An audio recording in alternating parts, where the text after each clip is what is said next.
But yeah, man, it's about affecting culture, man. Let's jump into this first story. Finally, time. Here we go. From the Post-Millennial.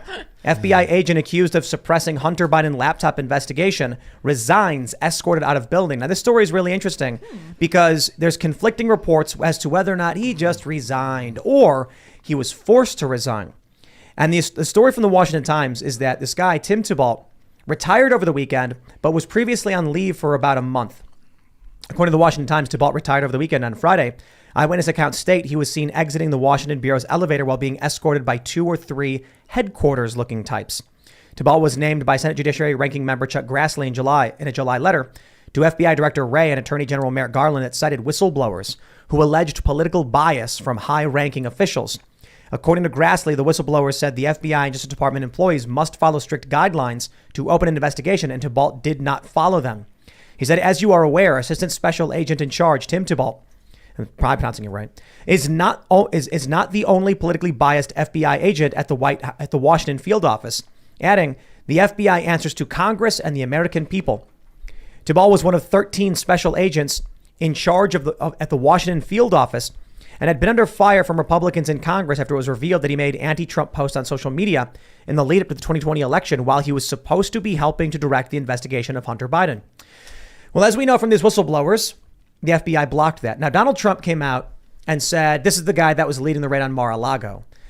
Other media outlets have come out and said that's not true. But this guy's at the Washington field office, and it was the Washington field office that was in charge of this. So all of the news coming out is conflicting. Fox News said it's unceremonious that he was escorted out. That's normal. And that it was just a resignation. While the Washington Times says he's being forced out. Who do you believe now? This is the challenge. So, Peter, what's going on? Is the FBI a bunch of good guys just trying to help us all live better lives? Are they going after the criminals, or are they Biden's personal Gestapo? Yeah, let's put this in historical context. If you go back to the days of J. Edgar Hoover, the FBI has a very tawdry history of abusing the agency for political ends. Martin Luther King, I think, was the poster child of the wrath of God, a.k.a. J. Edgar. But many others felt the investigatory weaponization of that agency. So that supposedly went away. But I would argue, and Tim, let's put this Hunter laptop Biden incident in its broader historical perspective. And we start when I was on the campaign in 2016 with Donald Trump in Trump Tower in Manhattan.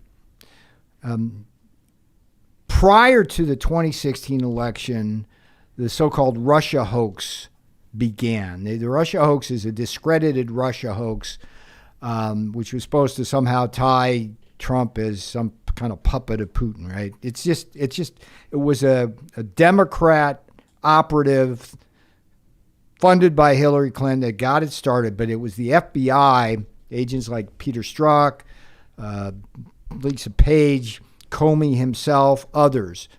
And that was where the first preemptive coup was attempted on Donald Trump, okay? What they wanted to do prior to the election was taint him with the Russia hoax, and Hillary would win. That didn't work, but that Russia hoax continued for several years, led by former FBI Director Mueller. And they took a lot of prisoners, Tim, a lot of casualties. I mean, Mike Flynn, I love that guy. I was with him in the Trump Tower during the transition. We had great plans. He was going to be the national security advisor. We were going to crack down on China. It would have made a real difference.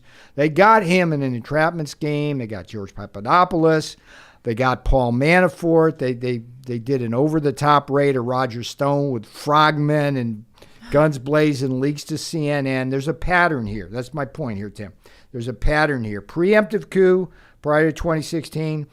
A coup they attempted throughout the years that Trump was in. And fast forward to Hunter Biden laptop, they succeeded in that coup.